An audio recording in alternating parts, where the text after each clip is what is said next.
Hi everyone, this is Sergey Gusin, welcome back to this channel.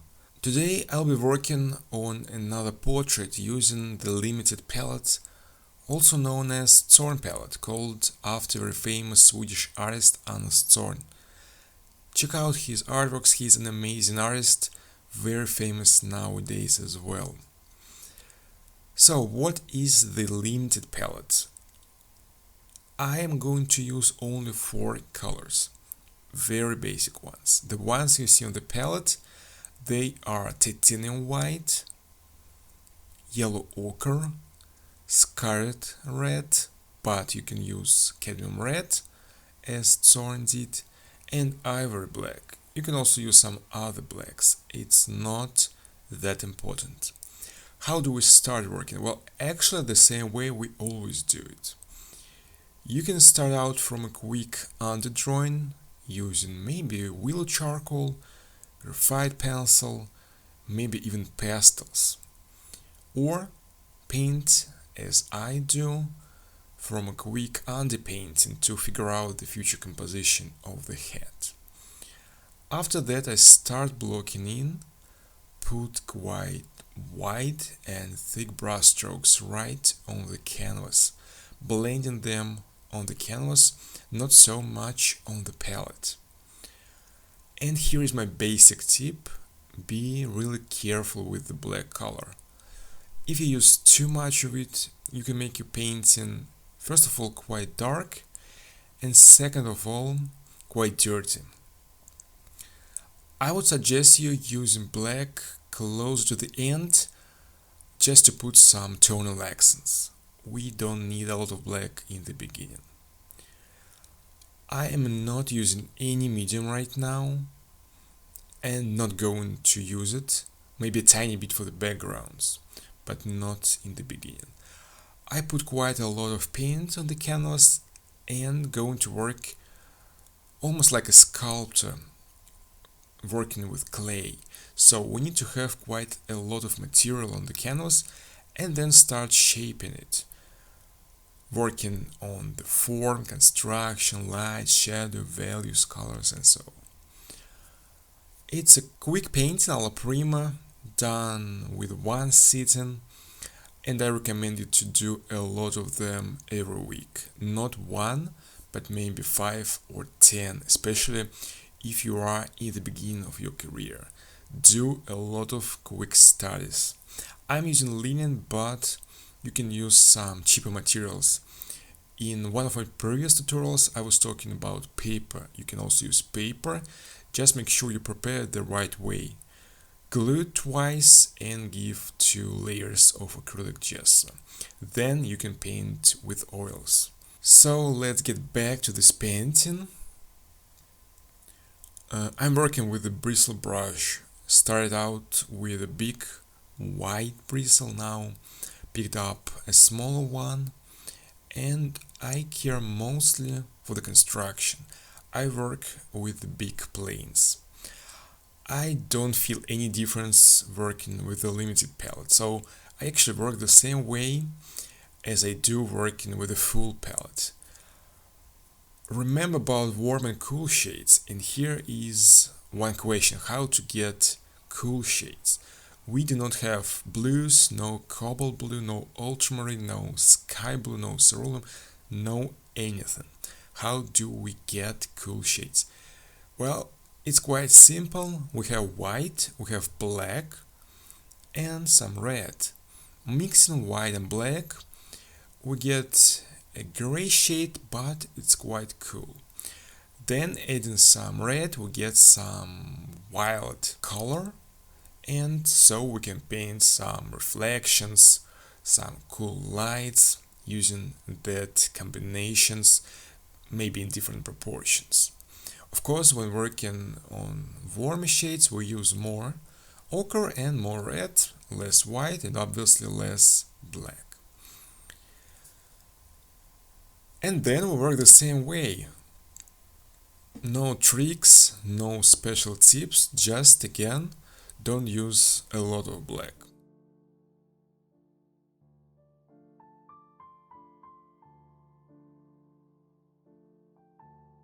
Right now you can see that I'm painting some cool areas in the portrait using the colors I just mentioned. White, black and red.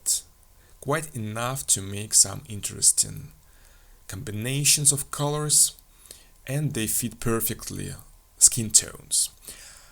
How to use this limited palette? I think you can use it for portraits, also working on figures, I mean nudes.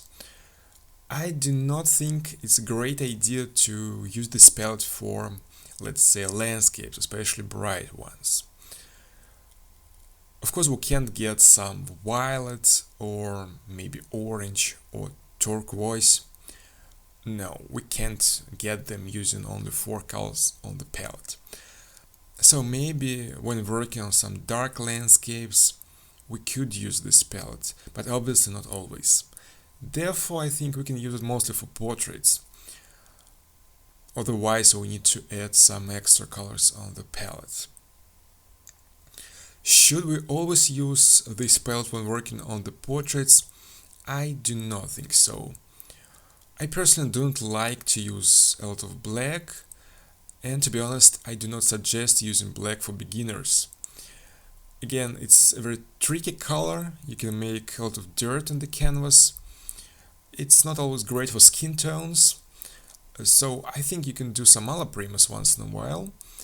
You need to get some experience in color mixing, working on skin tones and so on. And therefore, yes, once in a while you could use the limited palette. I don't think you should do it every time when you work on a portrait. I think you should work with different palettes to get more experience in color mixing. Let's say today you work with 4 colors, tomorrow with 10. And maybe once in a while you can use, let's say, 15 colors. I don't think we need them for just a normal portrait, but why not? We need to get a lot of experience. So I don't think you have to use this palette. It's actually up to you. If you do not like it, don't use it. If you like it, use as much as you want and prefer until you get super tired. The size is not very big, I did not say, but it's only 12 times 16 inches, 30 times 40 centimeters. I don't think we need a bigger size for quick Alla primas, maybe 16 times 20, but not big. I don't think it makes any sense to paint large Alla primas. I do once in a while, but not always. For quick studies, I use some smaller sizes.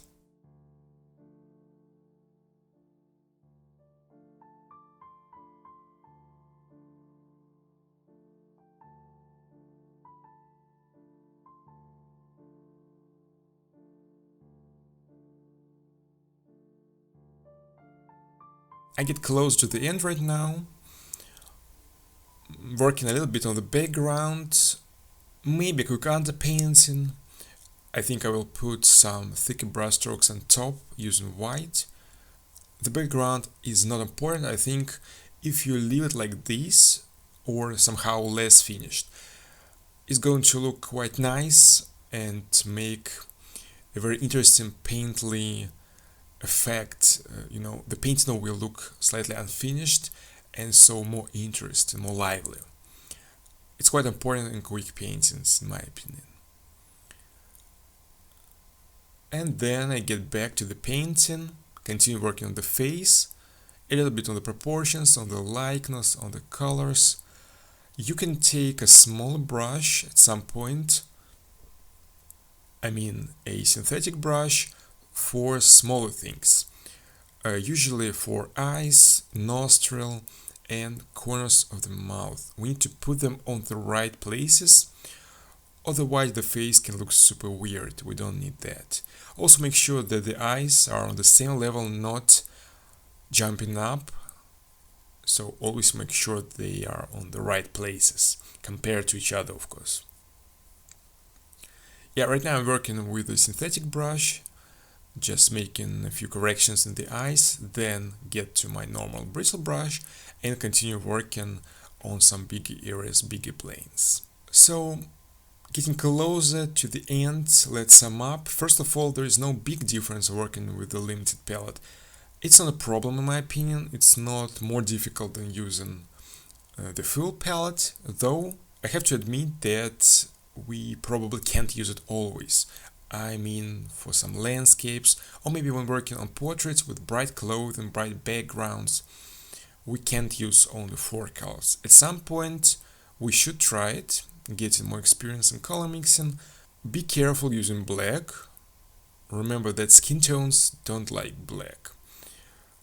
I suggest you putting some tonal accents closer to the end, where we need them, not everywhere of course, otherwise we can make the skin tones very dark.